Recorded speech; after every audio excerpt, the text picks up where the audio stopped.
Появились люди, которые сомневаются в том, что кашлять с закрытым ртом улучшает и ускоряет выздоровление от бронхита, воспалительных заболеваний верхних дыхательных путей, нижних дыхательных путей 2-3 раза. Давайте сейчас вместе определим отрицательное действие кашля с открытым ртом. Давайте сначала покашляем с закрытым.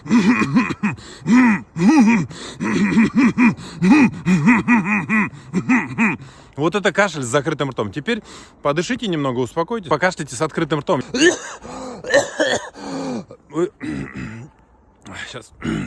Попробуйте это сделать. У вас отечная, ранимая слизистая бронха сразу становится. Воспаление увеличивается, потому что раздражающее действие вот этого воздуха, даже он, если не холодный, он, если с закрытым ртом, это лечебный эффект. Очень важно, что накапливается углекислый газ. И он реализует свое действие противовоспалительное и иммуномодулирующее, улучшающее иммунный ответ. Взрослому и ребенку станет легче. Кашляйте с закрытым ртом. Делитесь этим видео.